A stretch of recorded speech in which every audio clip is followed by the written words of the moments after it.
name is Gail, and welcome to my channel where we talk about real life with service dogs, whether we're getting ready to evacuate or just living life. So if this sounds like your vibe, go ahead and subscribe. This service dog is Sir Fluffy. Yeah, I'm getting ready to leave with you if I need to. Yeah, with you and Penny. So we're trying to get ready because that big winter storm is on the way. With the ice and snow coming in, I'm preparing to lose power. I was volunteering in the disaster shelter, and we saw how it went.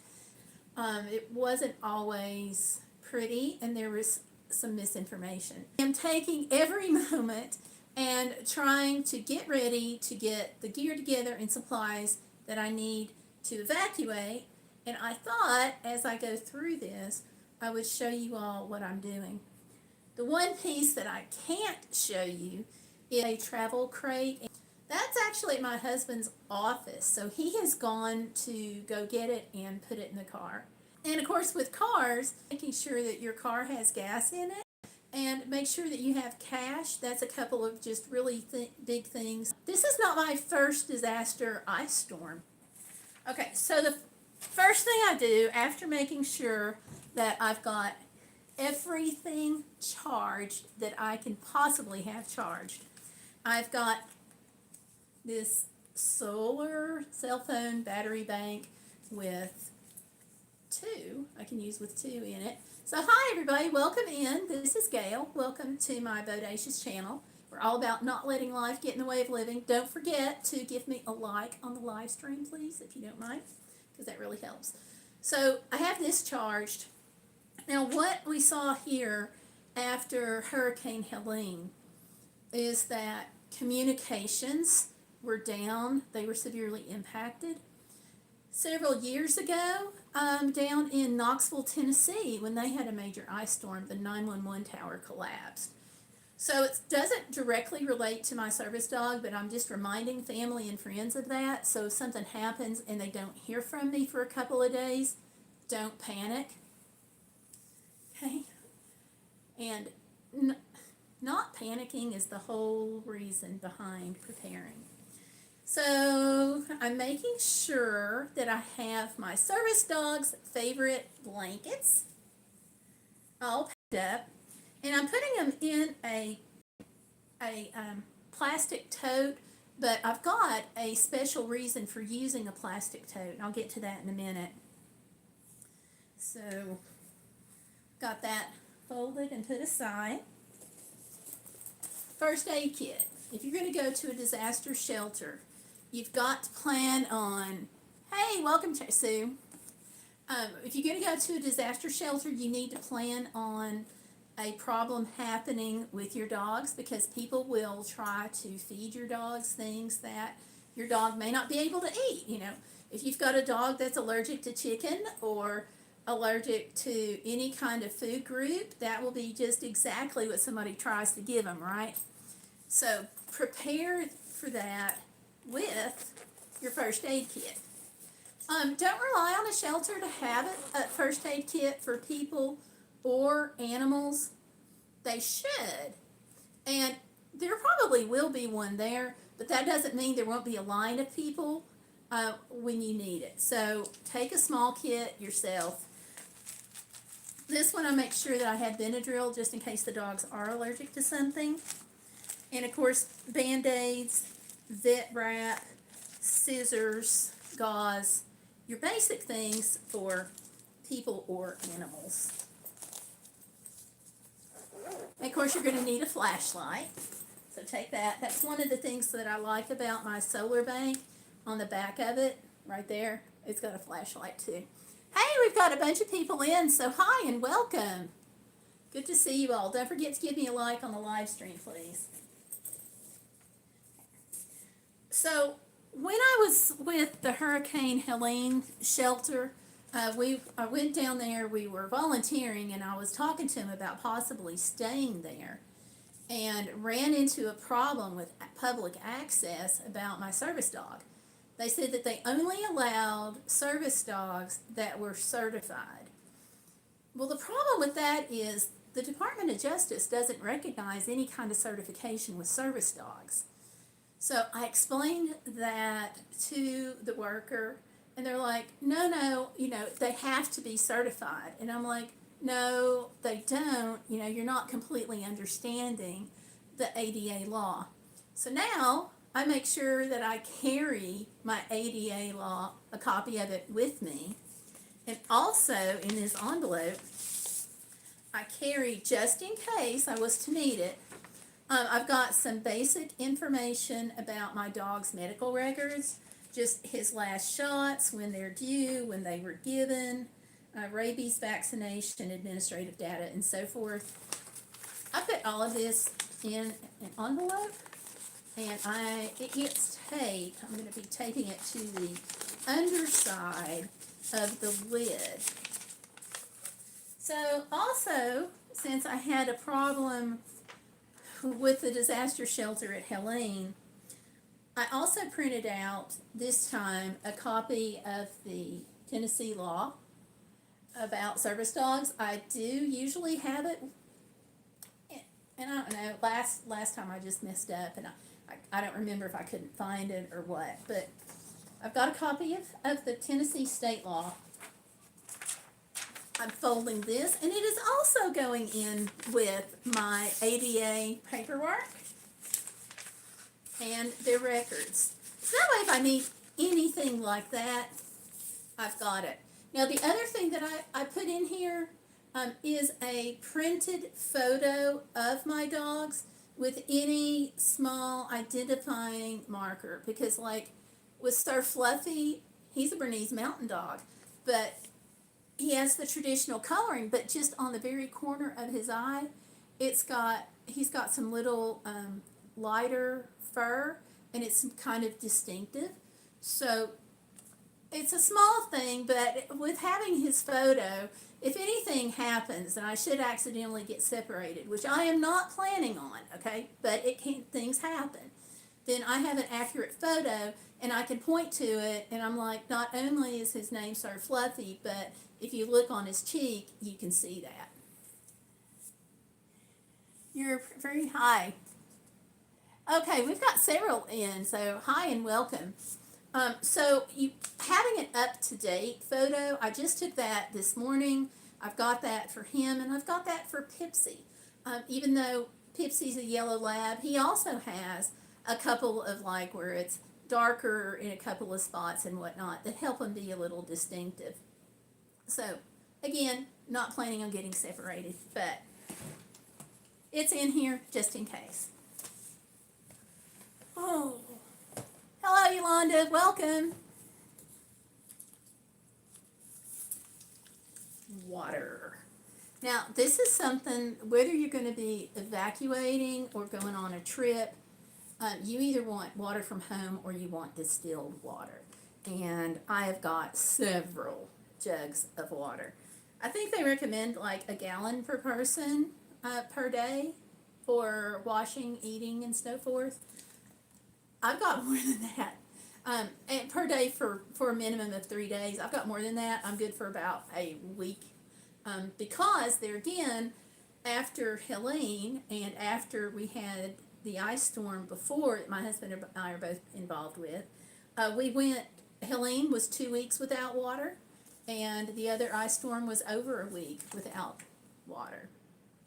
But you want either home water or distilled for your dogs, because your dogs will get sicker on a change in water faster than anything. So you want to keep that really stable.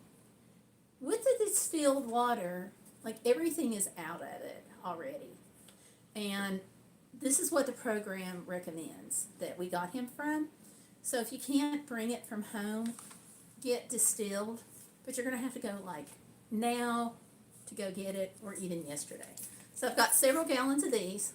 I will be taking them to the shelter with me. Now, even though the weather temperature is going to be very, very low, I am planning on keeping some of this in my car. And if I can't take it in the car, then I'm going to have to I'll wind up having to get a ride from emergency services or something. Pittsburgh, Mississippi, thank you for the live show. Thank you, Jimmy Armstrong, for coming in. I appreciate it. So if I can't drive, I'll probably have to get a ride with emergency services or something, in which case I'll take most of what I have with me, just to make sure that the dogs are all set up. Now with food, I have got food packed for them. Oh, you heard that rattle, didn't you? Hello. Hello, you're a mess. Are you a mess? You want to give this to me? I'll throw it away. You want me to throw it? You can go get it. I guess not. Okay. Yeah, so Fluffy here. Hi. Are you going to say hello to everybody on YouTube? Or are you just going to hang out? Huh? What are you doing? I hear Pipsy. You want to go play with Pipsy? Hey. Oh, you're going to get your...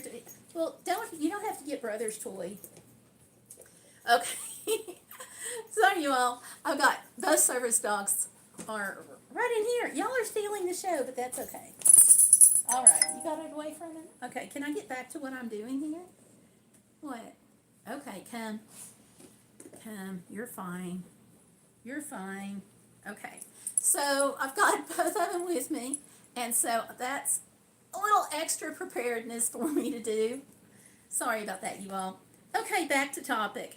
On the dog food, I have it broken down into their daily dog food supply, and what I'm doing on this is I've got enough for 3 days already packed up. But we are putting, after they eat tonight, the rest of their bags of dog food, they're going out to the car. Like I said, I'm not planning on having to evacuate, but then you never know. I didn't know after the Hurricane Helene I would ever be looking at possibly, being in a shelter. So anyway, all of that's going in the car. So I'll have some inside the shelter with me and some out there ready to go. I have a large sheet that I'm going to take to kind of help mark our spot at the shelter. It's the same one that I use if I'm traveling in a hotel and I want to put he sleeps with me so they can alert for blood sugar and seizures. So I take this same sheet and I put it down on a hotel bed. I'm also going to use it to mark in case we have to go to a disaster shelter. And I've got our own sleeping bags too. I noticed that with the cold weather shelter that we did last year, some of the sleeping bags were kind of coarse, and mine are soft. So I've got those going out. Bags, self-explanatory on why the bags are needed, but I've got more than I think I'm going to need. This is 60, and then I have a small box of 4-gallon bags. Yes, you know what those are, right? Boop, boop, boop. And they're bowls, of course, food and water. But let's talk about the leashes. Okay, they're going to have the regular leashes, plus I have 2 extras. And they all go into this tote, and we're going to talk about why I specifically have a tote as opposed to like a bag with everything thrown in it, because there's a reason for that. Anyway, I take an extra leash, and my rationale behind taking the extra leash is they are on 6-foot leashes. So if we go outside and I want them to have a minute where they can kind of play, then I've got this one, and then they'll wind up with 12 feet, which gives them a 12-foot leash, and that gives them 24 feet with me standing in the center. So they'll have a little bit of extra space, because you're probably not going to have a dog park at the shelter or have a place for your dog to really play. So you're not going to let them off leash.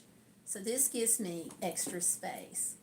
And it's also a backup just in case something happens to one of the leashes. God forbid, right?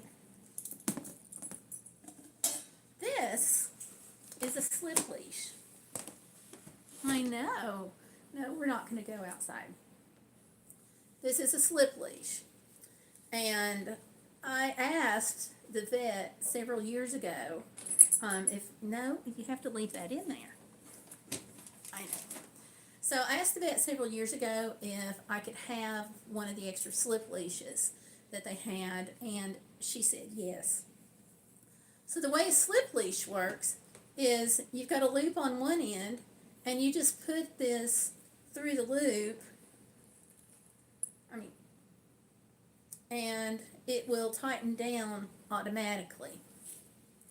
Now, the reason that I have this as part of the service dog gear is because your dog will be on a leash. I know that Service Dog Pipsy and Sir Fluffy are going to be next to me and on a leash at all times. That does not mean that every dog in the place is going to be on leash. You're only going to have service dogs at a shelter. Hopefully everybody will be on a leash, but not always. So what I've seen happen before is a dog comes up next to one of mine. I pull this one out of my pocket. If it won't leave us alone, I can put this over the other dog's neck. I've got the leash, and somebody else can come and get either that dog, Sir Fluffy, or Pipsy, and everybody stays nice and safe. No, fake service dog vests do not make a service dog. So that's why I have the slip leash. It's just, when you need it, you really need it. So I even take this on all of the trips. It stays with me just like any other piece of service dog gear. I do have their harnesses, and I have Pipsy's vest, which he is now using some, but for the most part, they're in their mobility harnesses, and I already have those out in the car. So the harnesses, you've probably seen my other videos where it's got the handle on it that you hold on to, and it screams service dog, right? But those are not required. If you need to evacuate and go to a shelter, you don't have to have that piece of gear. So if you can't get it, it's okay. It is perfectly fine. That's legally allowable. Your service dog does not have to be in any special gear or any special vest. You don't need a special ID card or anything like that. Like everywhere else, when you go to a shelter, they are allowed to ask you 2 questions. And I just called the ADA information line a little while ago to verify this. So when you get to a disaster shelter, the staff workers can ask, is this a service dog required because of a disability? Yes. What work or task is your service dog trained to do? Those are the 2 questions that they're allowed to ask. And you have to be able to answer that. And you can't say, oh, my service dog, he just didn't need any training. He's just there. He just helps me. You have to be specific. But at the same time, you can be generally specific, if that makes any sense. So when they say, what does your service dog do? You can say, oh, medical alerts and mobility assistance. They don't need to know, like, what kind of alert. Does he howl? Does he sing? Does he bark? They don't need to know that. They just need to know what he does. And you don't have to say, oh, he alerts for my seizures. All you need to tell them is that medical alert, or with me, medical alert and mobility. If it is obvious what the service dog does, they're not supposed to ask. They will anyway. So when I called the ADA a little while ago, I did verify that they do have to allow service dogs. Now see, and that was one of the problems that I had at the disaster shelter after Hurricane Helene when I went, because I was like, hey, I may have to stay here because we didn't have electricity or water or anything for 2 weeks. And they said that they only allowed the certified service dogs. And like I said, I had to explain to them that that doesn't work. So when I talked to the ADA, I specifically told them that situation. And they said just what I'm telling you, that there's no certification and that they cannot deny a service dog from coming in, because if you need it, you need it. So you may have to be a little pointed with them if you go to a shelter, and that's why I've got the ADA law right here in this envelope, as well as the Tennessee state law. Sometimes things, when it's a disaster, they just, some things get kind of tossed out the window, and you would like for it to be tossed out the window and a little bit more where you are erring on the side of compassion, but it doesn't always work that way. So having the rules with me, big help, I think. So, yeah. What? Yeah, Poopsie's over here staring at me. I don't know what you want. Alright, so I said a few minutes ago that I pack everything specifically in a plastic tote. And there is a reason for that goes beyond storage, okay? It is nice. It does keep everything contained. It's a real easy one-piece grab. That's really nice. Everything I need is right here, except for the water, which of course is going separately. But the real reason why I want a tote is because my dogs are not small dogs. They're tall dogs. And tall dogs do better eating on a raised platform. So, this is my raised platform. I just take the bowls of dog food and put them on top, and they can go to town. And it's all here.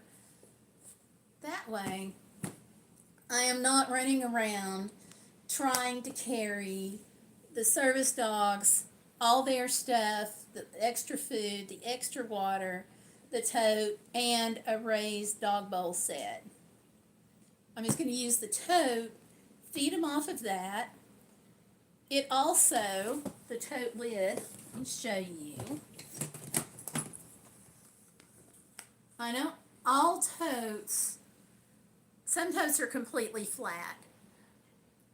What you want, if you're going to pick out a tote for your dog supplies, is one that's got an indentation in the middle, okay? Because when I put the dog bowls on it, when they make a mess, it's contained on the lid. I don't have water in the floor or pieces of kibble down in the floor.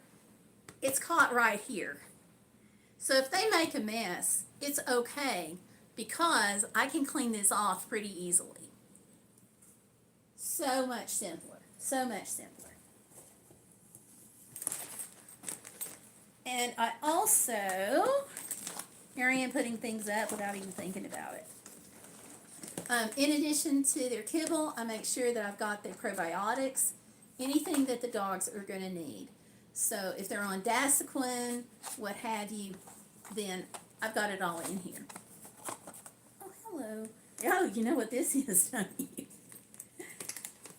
Now, for general care of your service dog in cold weather, where they're going to be on any kind of treated sidewalk, or they're walking, yeah, you know that too, any kind of treated sidewalk or treated roadway, you've got that, the chemicals and the sand and the salt, and it can get in and around their dog pads. I know. So make sure, if you have time, make sure that their nails are trimmed and that the pads between their toes, some dogs have a lot of fur between their pads, make sure that's trimmed because it's really important for the health of your dogs. Now, why is that? Well, that's because that your dogs cool off through their paws. And also, you know, as they're walking, that will sometimes make little fine cuts in their paws, and that can set the stage for infection. So to prevent that, whether I am evacuating to a shelter or not, I always use this or a product like this. I don't, okay, there's no relationship with me in this product, by the way. This is paw and nose balm. So you put it on their paws. There's like Musher's cream and so forth, but you put this on their paws and it makes a protective coating. Now, it's perfectly fine if your dogs lick it, okay? And that's going to happen. But by having this, you're making that protective barrier. And you're also, when you put it on, you're also looking at the paws to make sure that there's nothing caught in between. So I tell you what, come here. You, come. Yeah, hi, Pipsy. I'm going to see if I can you? Okay. That's my sleeping bag. I know. Come this way. Can you come this way? No? All right. Paw? Good boy. You're not going to. So on his paw, he's got a little bit of the hair, and I trimmed that earlier. I don't know if they can really see. I tell you what, up lap. You feel like it? You feel up lap? No, legs still bothering you today? Okay. That's all right. So, surely to goodness, I can get one of the dog's paws. Hey, you, stand. Okay, stand. I know you got your blanket. All right. Let me paw. Okay, so here we go. Smokey has got some fur in between his paw pads. Oh, I know. It's okay. And I will be trimming that. You really couldn't see it. But anyway, if they've got the fur in between their paw pads, trim that. Check it for any kind of debris. And then put this or something like this on the pads. You can get this at PetSmart, any kind of pet store. Oh, now we're going to hold the paw up. Okay. So, just, what? No, you can't get that. We're getting a little restless here. And it's like any other cream or balm. I know what you wanted. You wanted your blanket. No, you can't. And you have to have dog treats in there. I didn't mention that, but somebody knows they're there. All right, paw. Good boy. And so you would just take this and just put it in the paw pads. Yeah, just rub it in like that. And when you do, you're checking the paw pad just to make sure there's no salt or anything that's gotten caught up in there. You are a mess. Yes, you are. All right, I'm gonna go ahead and put the lid back on this. No, it's in there for a reason. Here. Oh, yes. Whoops. You ready? Do you see what I've got? Yes. There you go. Go play.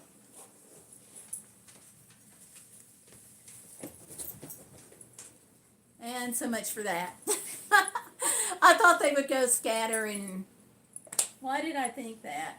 Anyhow, you can tell these guys like being right with their people. So do y'all have any questions about like how I'm preparing to possibly evacuate with the dogs? Are there any questions or comments that you all have? I'm going to move this so. I know. I'm afraid Pipsy's going to knock it over down there. Okay, oh, on ID for the dogs, let me just toss out, I think I mentioned it, but just in case I didn't, you're not required to have any kind of ID for your dog under the Department of Justice rules. That was one of the questions that I asked when I was on the phone with the ADA earlier, and they did confirm that even today. So, yeah. Well, all right. Thank you all so much. Now, if you have any other questions after this, what are you doing? If you have any other questions after this, just leave me a comment down below, and I'm going to be checking this evening in case anybody needs help or information or anything like that. If I can help, I would be glad to. So I'm going to be checking in. After this evening, I'm going to be doing my best, but I don't know. With communications, you just never know. But anyway, thank you all so much for hanging out with myself. I'm Gail and Pipsy and Sir Fluffy. And thank you all again. Don't forget to give me a like on the live stream. And if you want an idea about after the disaster, some of the things that Pipsy and I did, I have a book, Service Dog Pipsy Helps After a Hurricane, and that's available on Amazon. It's part of the Service Dog Pipsy series. So. All right, so there you go. You all stay warm and stay safe and prepare for safety so you're not just reacting. So thank you all so much. You all have a good evening. Whoops. Okay, goodbye you all.